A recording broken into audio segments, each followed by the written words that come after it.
Doing a review of the 2014 Mac Mini, and we're going to start off with specs. This computer has a 2.6 GHz dual-core Intel Core i5. I believe it's the 4290U. I could be wrong because that's a 4th gen processor, and I'm fairly certain this is not running a 4th gen processor. But it could be, you know.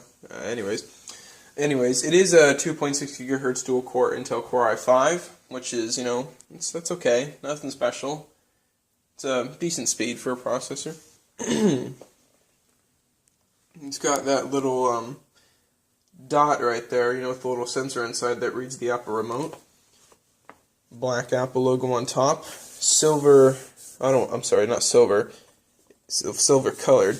Aluminum unibody, which was brought to the Apple computers the Apple Mac Mini in 2009, which it looks identical to this. The only difference is, instead of the Apple remote, little sensor right here, it actually had an optical drive slot, which was discontinued in 2011. Now, the ports on here have remained relatively similar to the ones in 2011. You've got this one has 4 USB 3.0 ports, 2 Thunderbolt ports, an HDMI, and an Ethernet port. And the 2011 version, the one before this one, I believe had 2.0 ports, and it only had 1 Thunderbolt port, and it also had a FireWire port in place of the other Thunderbolt port, but did have HDMI and Ethernet. So not much has changed there, but spec has definitely changed in these computers. This computer has a 1 terabyte, 5400 RPM HDD hard drive, and I gotta tell you, it's not fast. Like, if we do the disk speed test here, Blackmagic disk speed test on 5 GB stress test.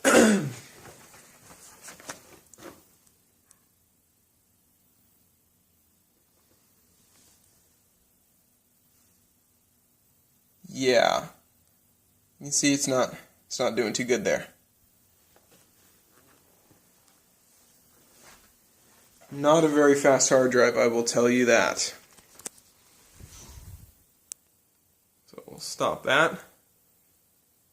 Put that away.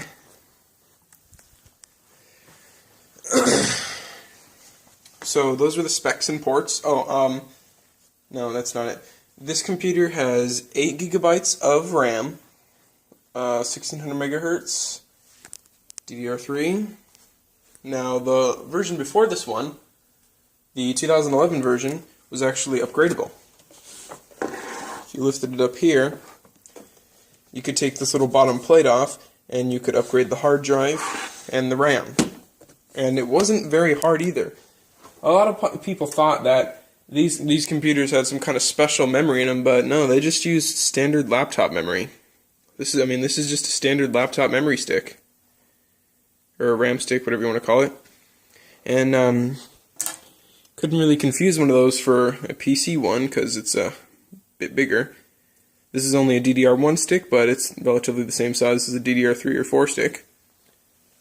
So, it wasn't easy to, not a lot of people got it confused, so it was fairly easy to upgrade the machine. Features. This computer comes with one feature, and that is the power cord. That's it. This computer does not come with anything but the power cord. It is a BYODKM machine, which means bring your own display, keyboard, and mouse. So it does not come with a display, keyboard, or mouse. Just the aluminum box and the power cord. Now, it used to come with a Thunderbolt to VGA adapter, but I guess they stopped including that, so they'd make you pay more for the adapter. Nowadays, not having that adapter isn't really much of an issue because a lot of computer monitors support HDMI. However, this computer monitor by Dell, I forget what the product number is of it, or the model of it, or whatever, is, but I do know that this is a fairly popular monitor because I mean, it's adjustable on multiple axes. It also turns. This one doesn't want to turn, but it's also got a pretty decent resolution. I think it's 1280 by 900 or something like that. Not entirely certain, but I mean, it's not, you know, it's HD. Not good HD, but it's HD. And there we go. If we look on the back of this monitor, get you guys in there, it only has a VGA DVI port. It's got some USB ports, but I don't think you can display through those. Maybe if you got some display link drivers. But this monitor does not support VGA. It does not support HDMI, so you'd have to buy that adapter if you were going to use a monitor like this. Some people will have an older monitor like this. I seem to have misplaced the stand for it, but it is a very old Hewlett & Packard monitor.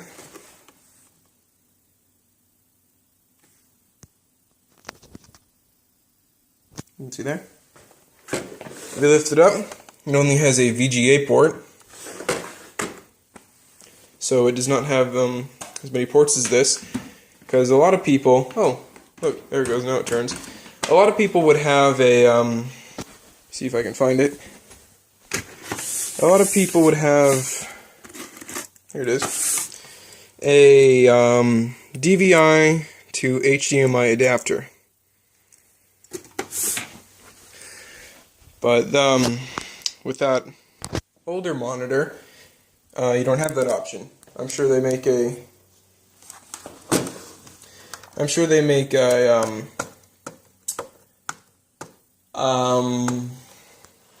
the one for VGA, but these are analog sources and they need to be converted to digital sources. So that could be an issue, because you can't you can't put a digital source into an analog input, even if you have the right adapter. So you'd need that adapter, and then you'd also probably need a converter, which I think was part of that Thunderbolt adapter. I'm not too keen on how these adapters work because I don't use the adapters. So if you had an older monitor like that, because you're like an old person or whatever, or a monitor like this, you'd have to buy an adapter of some sort to use it. The Core 2 Duo Mac Mini and the Core Duo Mac Mini had, you could either have one with a mini DVI or a full DVI, so you'd have no problem connecting to this monitor, but then you'd still have to get an adapter for this monitor. So, problems. This computer does have an internal speaker, but, you know, as you can see, compared to these right here, all my speakers I got here, it sounds pretty tinny and terrible, but as long as you're not doing any work with sound, it's good enough, you know. For you've got mail, or the little ding that tells you, sorry, can't do that, you're restricted or whatever. It's good enough for that, but I wouldn't recommend watching videos or playing music through it or anything. That little speaker in there. Pros. This computer is, I personally believe, this is the best Mac Mini for a theater PC, because it's got the best GPU out of all the Mac Minis. It's got Intel Iris graphics, which I believe are the best graphics that have ever been put into a Mac Mini. They're not the best integrated graphics. You know, it's not like the APU setup that AMD has, with the full GPU and CPU combo. This is just an integrated GPU on the CPU. So the CPU is really producing the graphics, and they've gotten a lot better. Like, I can load a 1080p video at 60 Hz, which is all you can really do with YouTube. Cannot do 4K because the GPU does not support 4K, and neither does HDMI, so no 4K. But, you know, it's good. I mean, from here you can see the pixels on this television, but you're not going to be watching your television. You're not going to be watching TV with your face up to the television, so sitting back here at a 1080p resolution, it almost looks like a retina display from back here, because you can't see the pixels. So, you know, I don't need 4K yet. I'm not ready for that. So that's good. The older Mac Minis do not have as good GPUs, but on the older Mac Minis, YouTube wasn't as popular, so I don't think a lot of people were doing online video streaming. So I believe in the 2011 model, when they first relieved the optical drive, that was kind of a shock to people because, I mean, YouTube was still pretty popular back then. It wasn't as popular as it is now, but it was still pretty popular. So people were willing to switch to that and not use the optical drive for all of their movies. But still taking that out was an inconvenience because you'd have to have your theater PC, whatever you're using for your DVD player slash Blu-ray player thing, and then you'd also have to have your cable slash satellite box. And this TV only has 2 HDMI ports. Now this thing's got 4 in, 1 out, so good there, but not everyone has an AV receiver. Yeah, not everyone has one of those, so they'd have to keep going back there and switching the HDMIs back and forth for using their DVD player or their computer. Unless they had multiple HDMI ports, but they might not have, so connecting to a display is, I believe, with this Mac Mini, more difficult than it's ever been before with the Mac Mini. They make you buy all these special adapters if you don't have a Thunderbolt display or a HDMI display. I mean a display that supports HDMI. So if you don't have one of those, then you have to buy an adapter or a different display of some sort. It is pretty fast, surprisingly. It's pretty quick. The hard drive is very slow on this thing, as you saw. It's very poor, but it feels like it's running a lot faster than it is. One thing I hate about Apple products is I have never had a good experience with a mechanical hard drive in an Apple product. This one is slow as shit, the hard drive, and it also sounds like it's brewing a cup of coffee when it's running. And then if you guys remember the iMac G3, one of the things that was introduced was the passive, not introduced. One of the things that was really cool about it is it was passively cooled.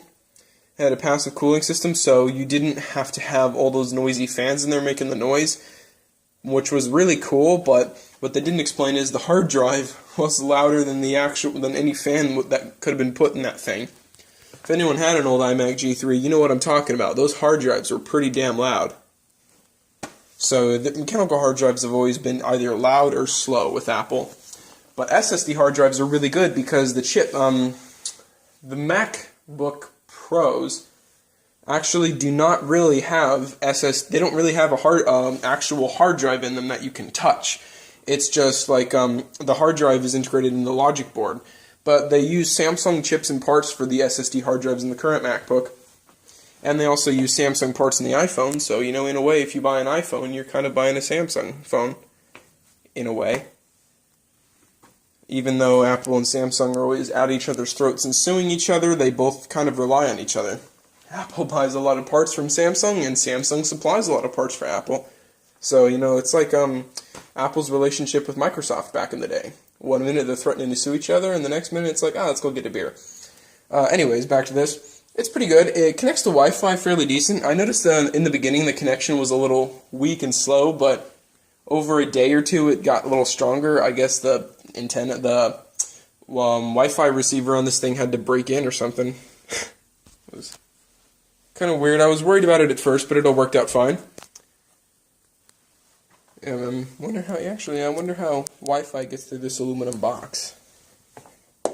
It's plastic. Maybe it comes out of there, or... Oh no, you know what? Yeah, I bet it's in there. That's probably where it's at. It's a decent little machine.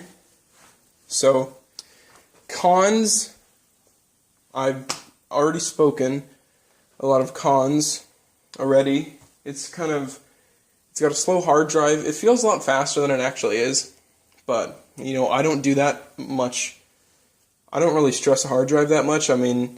If this thing could be as fast as a USB drive and, like a USB port drive or whatever you call them, the flash drive. It could be as fast as one of those and it'd still be good for me. So the hard drive is good for me, but for some people it may not be. However, I think the 1 terabyte of space more than makes up for that. because that could be useful for some things. Not holding video games because it's too slow for video games, and Intel Iris graphics are not good for video games. So this is really only good for home theater, like Netflix or YouTube or whatever, but then it's not really worth the money because you could get like a Roku box for $60 or something that does everything that I do on this, or you could get like one of those Android TV things that plugs into your TV and makes it kind of like an Android tablet. Kind of. It's not touchscreen. So I don't have good things to say about this thing, but I like it, because I like OS X for messing around. I think it's a good operating system for playing and having a good time because it's more casual. As you all may have remembered in the Get a Mac ads, the Windows machine was like in a suit and tie, dressed up for business, and that's what I use Microsoft machines for, or Windows machines. And then they had the guy from Herbie and Jeepers Creepers, and what else was that guy? And I don't know, but he was like the casual, hipsterish looking guy who's just like, I might edit a movie later or whatever. So it's a good machine for messing around and playing. However, I do think it's overpriced for $699. You can maybe get it for $650 off of Amazon or eBay, but you cannot have it configured to your certain, likes or whatever. Now, the model up from this one has a 1 terabyte hard drive like this one. 1 terabyte, not 1 terabit. It has a 1 terabyte It has a 1 terabyte hard drive like this one, although it's a Fusion drive, which is Apple's fancy way of saying it's a hybrid drive. It's like a half SSD, half hard disk drive. So, yeah. Some shots of it. Yeah. Yeah! Once again, I like it, but it may not be for you because it is kind of overpriced. So this video is almost 20 minutes, and I think I'm going to stop it here.